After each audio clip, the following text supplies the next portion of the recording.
سڵاو خوێنکارانی بەڕێز ئەمڕۆژ باسی وانێکی ترەکەین لە دەربارەی ئیندۆکرانۆلۆجی و لە پێشا باسی چیمان کرد باسی پرینسپڵی ئیندۆکران سیستەممان کرد و ئەمڕۆ محاولەکی ئەو بابەتانی کەماوە تۆ لەسەر ئیندۆکرانۆلۆجی تەواوی بکەین.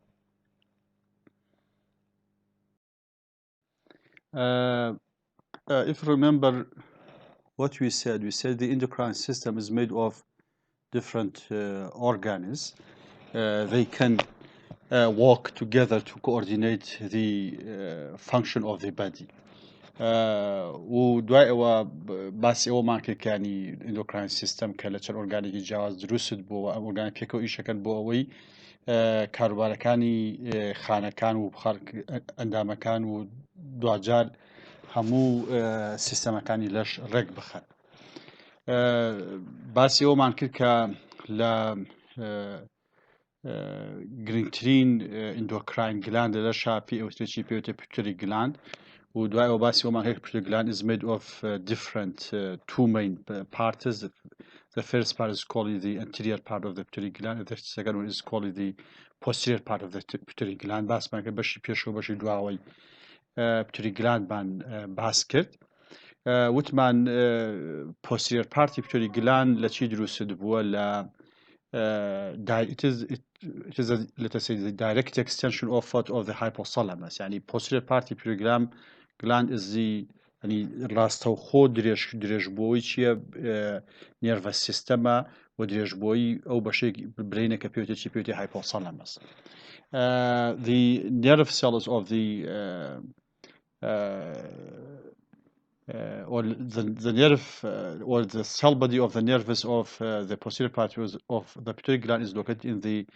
hypothalamus. يعني cell body كجرينترين party nerve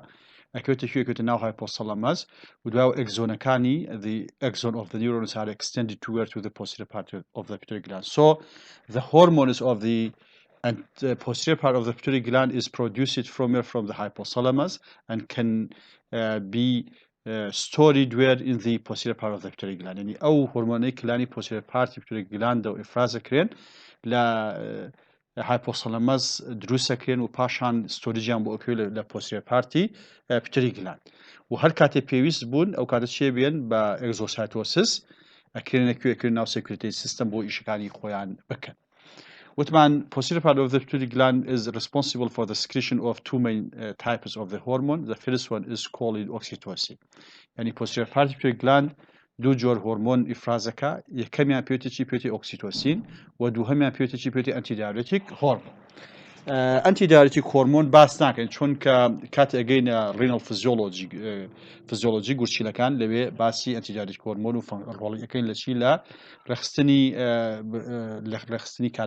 كاروباركاني كدني كمسؤولة لشي لريابزورشني ووتر بتايبتي لشي لكوليكتينج داكتي نيورونا كان. بلام oxytocin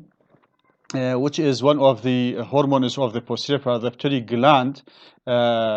has different functions. The first one is the stimulated contraction of the uterus. Stimulation hani contraction of the uterus at the end of the pregnancy. يعني كاتك حمل فترة حمل توابط يشكل function كاني oxytocin أو يكا يارمتي كرجبوني مسؤولكاني من الدانة دا وبالبا من الكو أني بو أوي لدايك بيت يعني contraction of the uterus at the end of the pregnancy. ودو هم functioni بنتيجة stimulate a release of milk from the mammary gland when the baby is nursing. يعني لكاتي شیر خواردنی مناڵە یارمەتی تەنها هێنانە خواردنەوەی شیر ئەکا و پاڵ بە شیرەوە ئەنێ بۆ ئەوەی لە برستی دایکەکە بێتە دەرەوە بۆ ئەی مناڵەکە بیخوات. و ئۆکسیتۆسین بەوە جیا ئەکرێتەوە لە پرۆلاکتین کە هۆرمۆنێکی تر دوایی باسیەکەین. پرۆلاکتین هانی دروستبوون و مانەوەی شیر ئەدات بەڵام ئۆکسیتۆسین هانی هێنانە خواردنەوەی شیر ئەدات لە ناو برستی دایکەکەەوە بۆ کوێ بۆ منداڵک. کەواتە ئۆکسیتۆسین دوو فەنکشنی سەرەکی هەیە لە فیمێڵ. یەکەمیان سیمولیشنی کۆنتراکشنی یوترەسە لە کۆتایی پرگنەنسی، دووهەمیان سیمولیشن the release of milk from the mammary gland when the baby is nursing و یارمەتی هێنانە خواردنەوەی شیر ئەدات کاتێک کە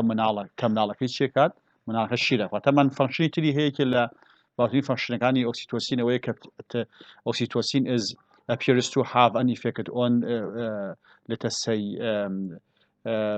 behavioral property of or let us say social behaviors يعني تقريبا تأثيرات لسه شيء هي لسه social behavior هي وللرخص علاقات بيني تاكو حالتي سوز زاري وانا دوباره اوكسيتوسين شيء هي كاريجري خوي هي اما او دايجرامي كباس مان كرد ولا باوين كفانكشني اوكسيتوسين باس مان كرد لبوستيريور ريليز بيت يتبريس يعني تيشكا فيديني منالك أدات ونيرسين وشير خواردي منالك بيت هوي أو كميتي زورتي لأوكسيتوسين ريليز بيت و كالريزبوني أوكسيتوسين وأكاد كتشي بيت كزيادة الشركة بيت أخوانه وأميج لحالتي لكوتاي بريغنانسيا شيء بيتوا كاتك منالك نزيك لدايق بيت سري منالك زخت خاطر سيرفكسي يوترس هني سنسري نيوروني تايبتي تاعك بتسترتش ريسبتورز سيجنال اللي بو هايبوثالاموس ولا هايبوثالاموس شيء بيت اف هاني ريليزي اوكسيتوسين دالا posterior pituitary gland وكاتب اوكسيتوسين جاتا يوترس بيت هوي كا شيبكات بايندين قال ريسبتور هاني خوي اكالبي وهاني تشيكا كونتراكشن now I am trying to explain the hormones of the anterior part of the pituitary gland. يعني anterior part pituitary gland من باس كردوا. بني هرمون كان anterior part pituitary gland كي لو أنا بيتجي growth hormone. Growth hormone is released by the anterior part pituitary gland. And it promotes growth through. يعني check out يعني anterior part pituitary gland إفراز كريه ويعني متيجة شأدات لرجية شكل لمعناه. يعني لم رجعنو يعني بسي شيكا قشي قش أداة لأو كسا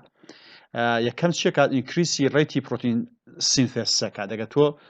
سيري ربكي بونمونا شي مان هي بروتين بيلد اب يعني واكا كتشيبت كميتيكي زول لبروتين دروس بيت شوكا قشا بي في سي بتشي هي با بيلدينج بلوكي خوي هي بي في سي با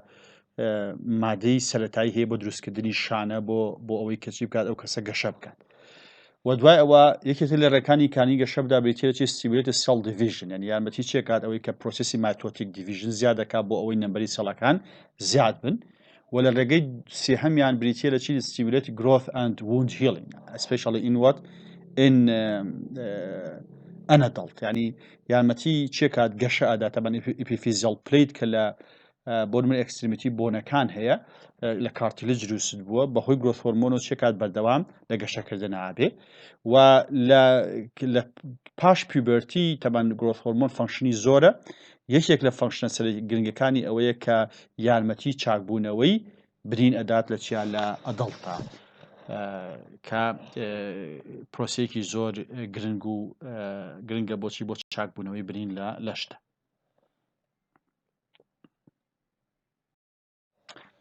طبعا pituitary gland growth hormone as we mentioned it can stimulate the growth rate through different pathways يعني باس ما كلك اتواني يعني قشبدا لرقي چند رقي كوكو لبروتين دروس كدل لدافشبوني سيل growthy بورمونا بارتكاين تري لش بلام اگر هر ديفكتك هر ناركيك لسكريشني growth hormone هبيد ئەبێتە هۆ کاری چەند حاڵەتێک کە باوترینیان بریتین لە ئەم سیانە یەکەمیان پێوتێکی پێوتری دوارفیزم یعنی دوارفیزم یعنی چنی قەزەمی بەهۆی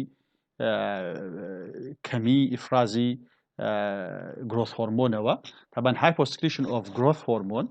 during childhood result in low growth rate يعني ئەگەر هاتوو نسبەی hyposecretionی growth هۆرمۆن لە مناڵە کەم بێتەوە ینی لە کاتی مناڵی تا باڵغ ئەگەر نسبەی ئیفرازەکەی کەم بێتەوە بێتە چی بێتە هۆی حاڵەتێکە پێوتێکی پێدێت پituitary دوارفیزم ینی ئەو کەسە ناتوانێت بگاتە چی بگاتە هایتی خۆی ینی ناتوانێت چی بکات گەشەی تەواو بکات و باڵایی بە قەزەم دەرێت طبعا جۆری جیاوازمان لە پituitary دوارفیزم زۆرە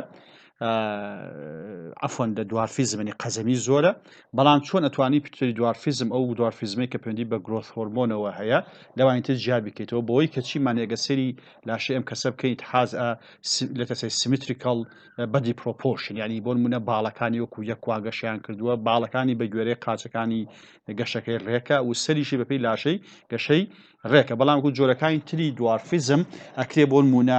ناڕێکی هەبێ لە چی لە گەشەکردنی ئەندامەکانی لەشا بۆ نمونە باڵەکانی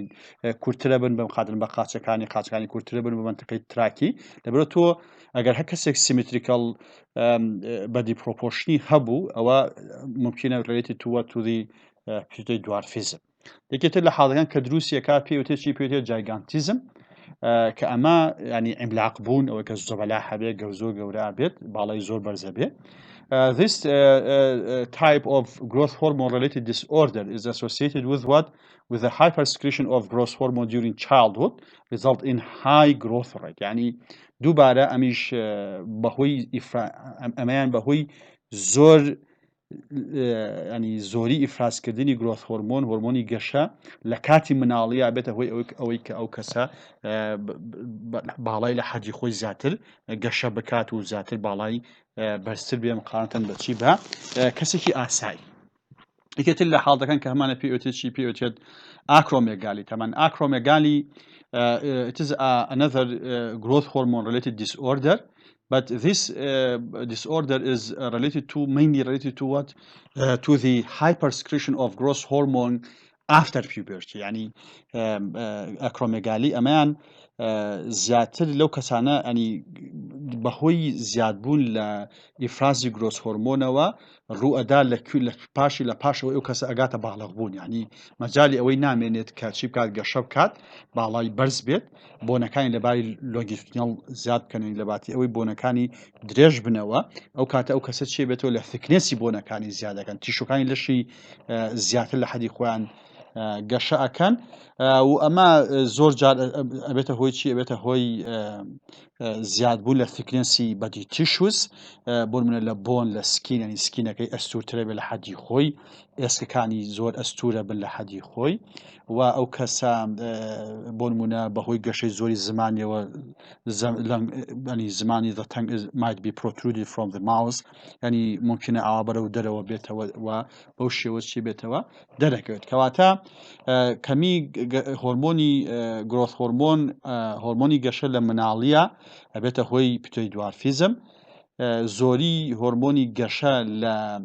مناڵیە ئەبێتە هۆی جایگانتیزم کە زۆر باڵای بەرزە بێ و زۆری هۆرمۆنی گەشە لە دوای باڵغ بوون ئەبێتە هۆی چی بێتە هۆی حاڵەتێک کە پێوتێکی ئاکرۆمێگالی ینی چی بێتە ئەو کەسە سەر و بۆنەکانی ئەسخانەکانی چی لە حەدی خۆی زیاتر ئەستورە بن تەبەن ئەمە حاڵەتی زۆر پەینفوڵە زۆر بە ئازارە و ئەو کەسە بەهۆی فشارێکی زۆری ئێسک و ماسوولەکانی لەشی لەسەر بەتابەتی کۆندامی دەمار ئەبێتە هۆی ئەوەی کە ئازار حەز بە ئازارێکی زۆر بکات.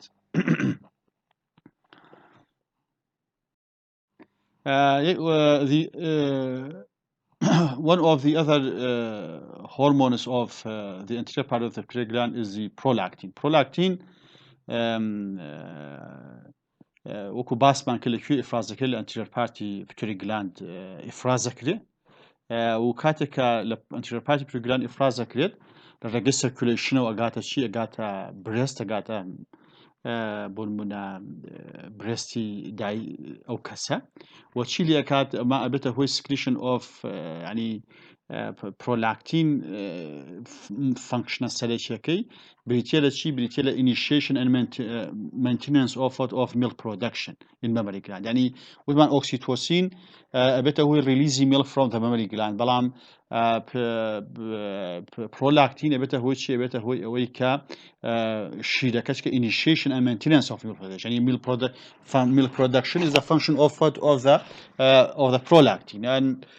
دوای ئەوە during the process of nursing چی بێتەوە secretion of prolactin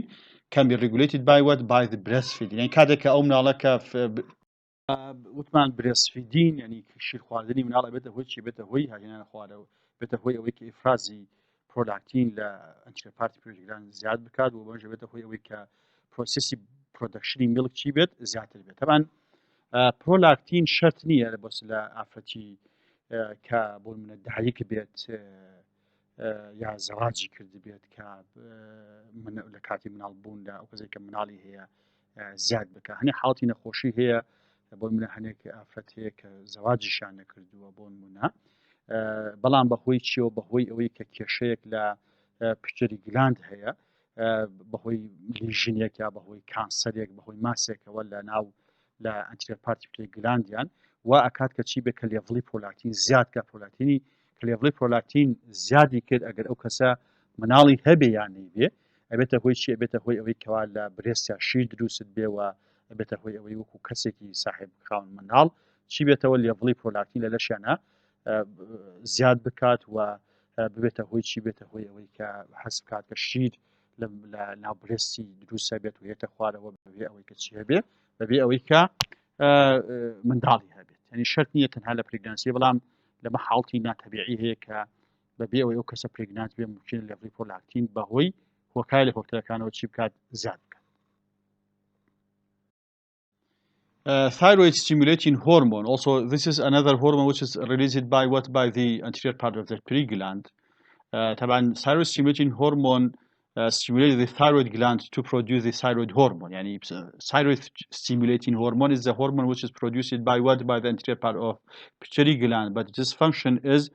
related to what? To the thyroid gland. يعني functionality بيمدي بس شيء وهي با thyroid gland وهي ووالي thyroid gland كات يعني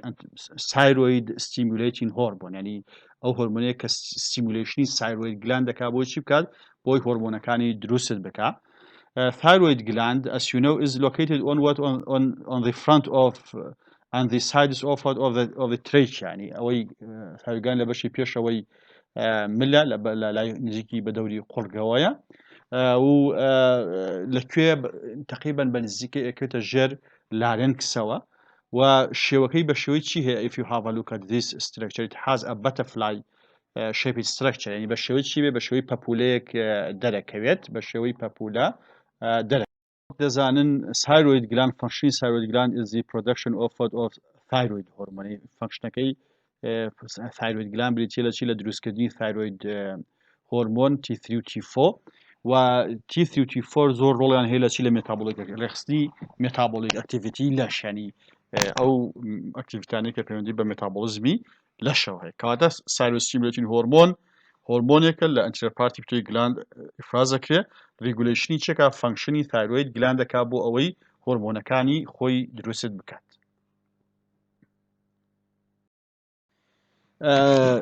Thyroid gland, as we mentioned before, it can produce two main different types of hormones, including T3 and T4. كتشين يعني T3 T4 تشين are amino acid derived hormone يعني أو هرمون أو جوليلا هرمون كلا تشي جزء لا amino acidic لقال تشي لقال شوار iodina تشي كريت دروس كريت. This hormone regulates the metabolic rate and the activity of the brain, muscle, heart, and virtually all other organs. يعني وكو باسم كده بيشتر تأثيراتي لساتشي هي لسال metabolic activity لش هي بتعبتي brain لماسل كان لهارت يعني تقريبا virtually all other organs يعني بشيوكي قشتي لسال همو أندام مكاني لش لبر أوي defect ل release و secretion و productioni thyroid hormone تأثير كاريجري راسو خوي هي لسر شي لسر ميشك لسر مصل لسر هارت ولسر عندما كان تريلاش وأجر هاتو ديفكت هبه لثكريشني ثايرويد هرمون لكاتي منالية أو كسا ممكنة بباشي بريني جشنكات وماسول كاني ممكنة بباشي جشنكان وأمش بيته هو شيء abnormality يعني بيته هو أويك لروي ذكاء ولروي intelligence أو كسا تقريبا لدوا تربيت. Then what we have two other let us say glands which are associated with the thyroid glands. The first one is called the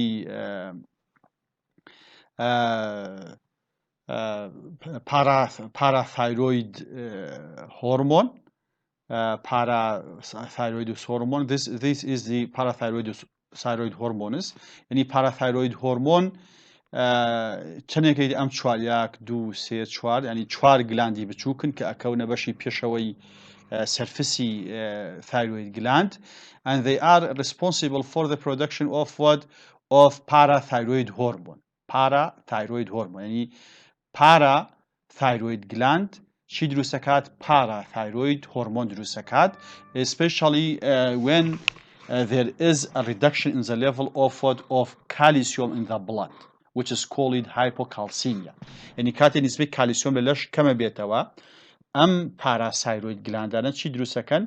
parathyroid هورمون دروست دەکەن و parathyroid هورمونەکان چێکات ریگولیشنی چێکات ینی ریدەکشن لە لێڤڵی کالیسیۆم ئەگەڕێتەوە سەر باری ئاسایی تەوان ئەمە بە چەند ڕێگەیەک ڕووەدا بۆ نمونە ریدیوسی ئەکسکریشنی کالیسیۆمەکە لە کیدنی ئینکریسی ڕێتی ڕێئەبزۆرپشنی کالیسیۆمەکە دەچی لە GIT ینی لە ڕیخۆڵەکان و چیەکات ئینکریسی ڕێتی ریزۆرپشن بۆن کالیسیۆمەکە لەکوێ لە بۆن ینی بۆنمە ریزۆرپشنی کالیسیۆم لە بۆن ینی بەهۆی ئۆسۆکلاس و کەمێتێکی زۆر لە کالیسیۆم لە ئێسخانە وەرەگری کاتە ناوکێکا ناو سێکریتری سیستەم کەواتە parathyroid gland parathyroid هۆرمۆن دروست دەکات لە و ریلیزی parathyroid هۆرمۆن لەژێر کاریگەری کەمبوونەوەی لێڤڵی کالیسیۆمە لەکوێ لە خوێنە و جۆرێکی تر لە سێڵمان هەیە کە وەکو ئیندۆکراین سێڵ ئیشەکات هەر لە ناو thyroid glandدا کە پێی ئەوتێکی پێوتێ parafollicular cells. This bluish let us say structures are referring to the parafollicular cells. يعني ئەم bluish structureانە چین parafollicular cellەکانن و ئەمان چی ئەکەن ئەمان هۆرمۆنێکی ئیفراز دەکەن کە پێی ئەوتێت calcitonin پێی ئەوتێت calcitonin. Parafollicular cellەکان are involved with the production of a hormone which is called calcitonin. يعني parafollicular cellەکان ینی تەبەن thyroid gland خۆی لە چی دروست بووە لە چەنەها follicle دروست بووە بە تەنیشتی هەر follicleێکی thyroid glandەوە چیمان هەیە parafollicular cellمان هەیە و ئەم parafollicular cellانە مەسئولن لە پرۆدەکشنی هۆرمۆنێ پێوتێت calcitonin لە چ کاتێکە calcitonin ئیفرازە بێت لای parafollicular cellەکانە کاتێک کە چی بێت hypercalcemia هەبێت ینی لێڤڵی کالیسیۆم لە ناو بڵەد زیادی کردی بێت تەبعاً parathyroid هۆرمۆن وتمان چ کاتێک ئیفراز بێت کاتێک کە نیزبەی کالیسیۆم کەم بێتەوە بەڵام calcitonin بە پێچەوانەی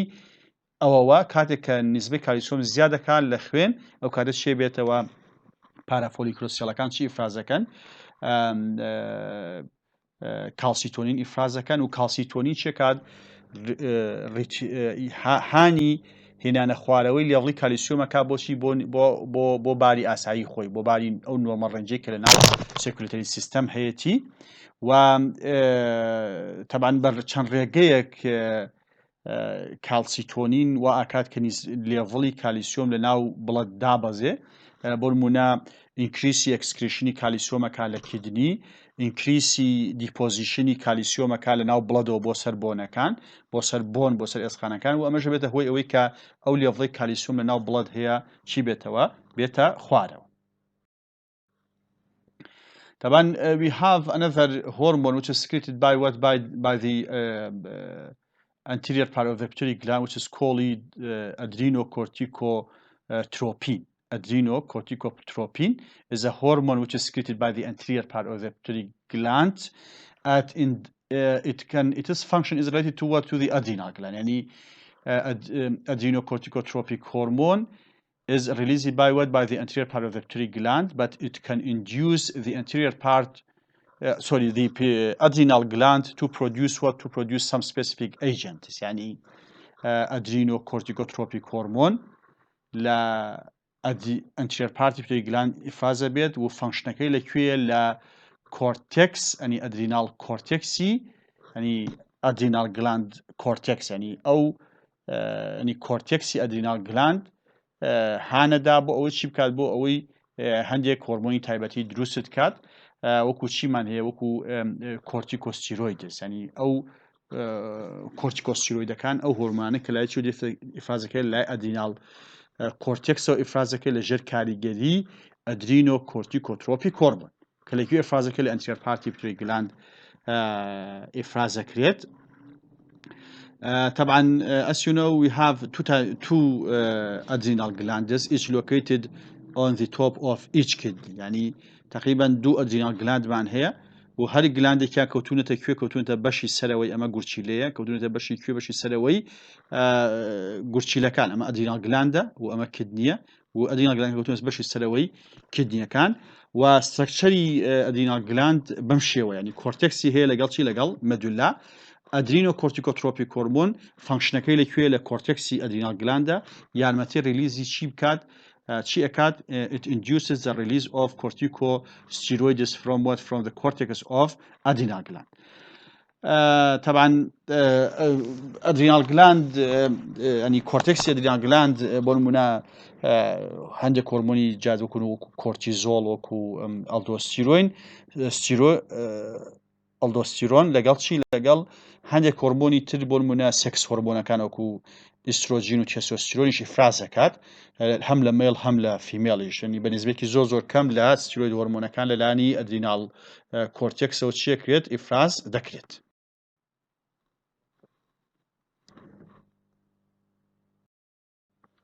طبعا باسی ئەومان کرد کە adrenal gland is made of different two main parts. The first one is called the adrenal cortex and the second one is called the adrenal medulla. يعني بس ما قلنا cortex ولا medulla درست بو. cortexي adrenal gland وتمان مسؤولة لإفراز كردني شيء لإفراز كردني يعني adrenal cortex مسؤولة لشيء لدروس كردني ستيرويد هرمون كان وكو مينرال كورتيكويدس وكو الدوستيرون كجشينا فانكشني رينال فيزيولوجي لبي باسي كاين چونك فانكشنغي بزوري بيوندي بشي وهي با واتر سالت بالانس وها يعني ريابزوربشني صوديوم لقال شي لقال واتر هي وجلوكوكورتيكويدس وكو چي مان هي وكو كورتيزول یەکی ترە لەو ستیرۆید هۆرمۆنانەی کە لە ئەدرینال کۆرتێکس ئیفراز دەکرێت و باکو پێشیش باسم کرد سێکس هۆرمۆنەکانیشمان هەیە وەکو ئیسترۆجین و ئەندرۆجین کە لەلایەنی ئەدرینال کۆرتێکسەوە ئیفراز دەکرێت و لەبەرەوە لە پیا و لە ژنیش بە هەمان شێوە نسبەیەک لە ئیسترۆجین و نسبەیەکیش لە چی لە ئەندرۆجین هەیە ینی هۆرمۆنی نێرەکی لەگەڵ هۆرمۆنی مێینە لە هەردووکیان هەیە کە لەکوێ ئیفراز دەکرێن لەلایەنی ئەدرینال کۆرتێکسەوە ئیفراز دەکرێت. طبعا کۆرتیزۆڵ یەکێکە لەو هۆرمۆنانی کە لە لای کوێ ئیفراز دەکرێت لایەنی ئەدرینال کۆرتێکسەوە ئیفراز دەکرێت in response to what to stress و لە استیجابەی سترێسا ئیفراز دەکرێت و فانکشنەکەی چیە کات ڕدیوسی گلوکۆز مەتابۆلیزم دەکات یعنی چیە کات ڕدیوسی مێتابۆلیزمی گلوکۆز دەکات لەکوێ لە لەشە لەبەر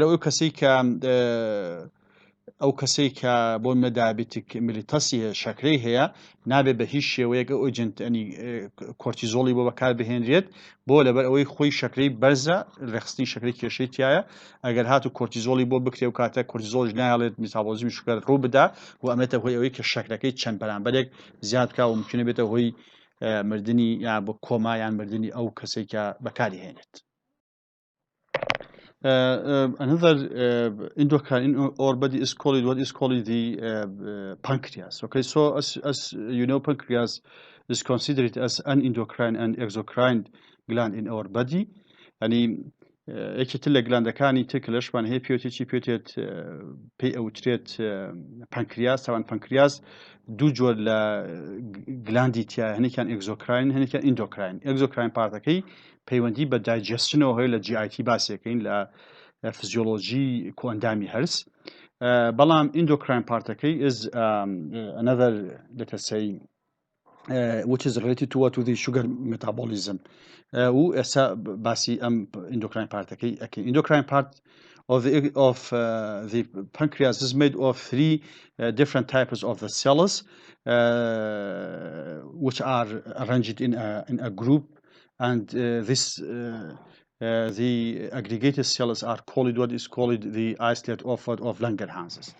The first cell of the endocrine part of the pancreas is called the alpha cells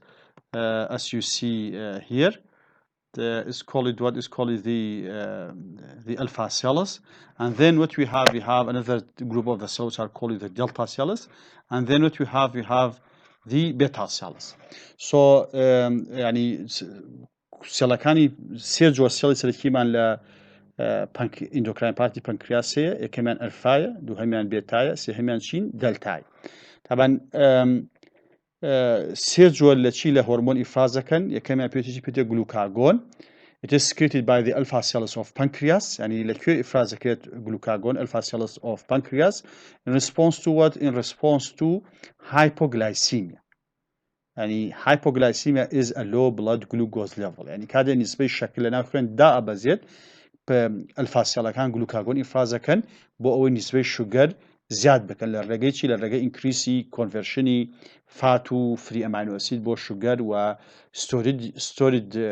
ئەو ستۆرجی کە لە گلوکۆز هەمانە لە شێوەی گلایکۆجین و لایسیس زیاد دەکەن بۆ ئەوەی نسبەی گلوکۆز زیاد بکە. سۆ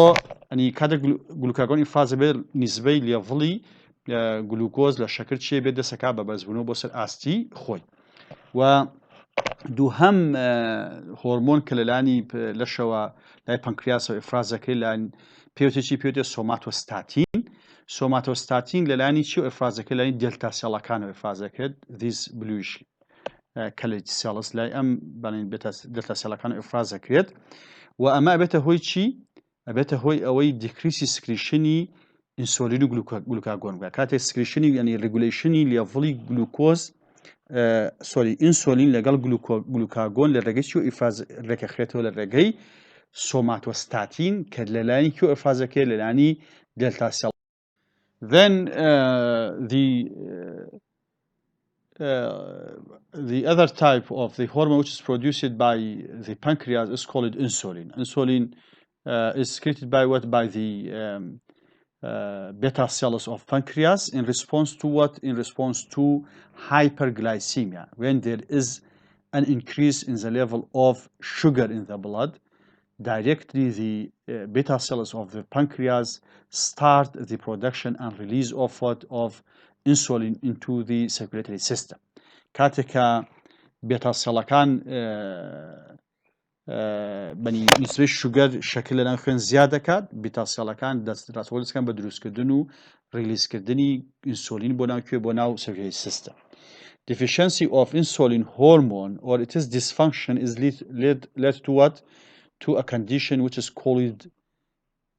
diabetes mellitus or diabetic mellitus. يعني کەمبوونەوەی هۆرمۆنی ئینسۆلین یان کارنەکردنی هۆرمۆنی ئینسۆلین بە باشی لە لەشە ئەبێتە هۆی دروستبوونی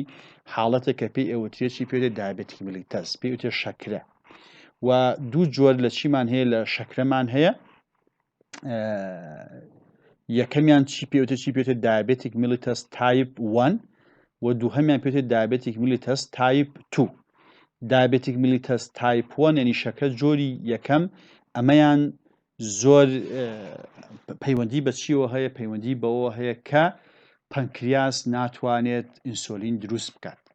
پەنکریاس ناتوانێت ئینسۆلین دروست بکات لەبەرەوە تۆ ئینسۆلینی لەناو سەرکولاتۆری سیستەم نییە و ئەم حاڵەتە زۆر جار هەر لە مناڵیەوە دەرئەکەوێت و ئەو کەسە هەر لە سەرەتاوە لە سەرەتای مناڵیەوە هەستەکە کە تووشی چی بە تووشی بەرزبوونەوەی نسبەی شەکرە بێت بەهۆی کێشە لە بێتا سێڵەکانی پەنکریاس کە ناتوانێت جوستکە ئینسۆلین دروست بکات. جۆری دووهەم diabetes mellitus type 2 پەیوەندی بە چیەوە هەیە پێوتێت resulted from defects in insulin receptors mainly يعني لە تایپ 2 diabetic جۆری دووهەمی شەکرە پەنکریاس ئەتوانێت ئینسۆلینی خۆی بە شێوەیەکی نۆرمال دروست بکات بەڵام کێشە لە فەنکشنی ئینسۆلین هۆرمۆن هەیە يعني ئینسۆلین هۆرمۆن ناتوانێت ئیشەکانی خۆی بە باشی بکات و ئەم ئیشنەکردنی ئینسۆلین هۆرمۆنە ممکنە پەیوەندی بە دیفێکت هەبێت لە فەنکشنی ڕسێپتەرەکانی ئینسۆلین یان لە نەمبەری ڕسێپتەرەکانی ئینسۆلین هۆرمۆن و ئەمەش بێتە هۆی ئەوەی کە لێڤڵی شوگەر بە ئاسانی چی بۆ نەکرێت ڕێک نەخرێت و کە ڕێ نەخرا و کاتە نسبەی شوگەر زیاد دەکات کە زیادی کرد ئەو کاتە ئەبێتە هۆی ئەوەی کە ئەو کەسە تووشی چی بێت تووشی زیادبوون لە نیسبەی شەکر بێتەوە لەکوێ لە ناو سێکولتەری سیستم کەواتە تایپ 1 ئینسۆلین هۆرمۆن پەنکریاس ناتوانێت ئینسۆلین هۆرمۆن بەباشی دروست بکات نیسبەی ئینسۆلین هۆرمۆن لە ناو خوێن کەمە یان نزیکە لە ئەوەی کە نەبێت جۆری دووهەم پەنکریاس دەتوانێت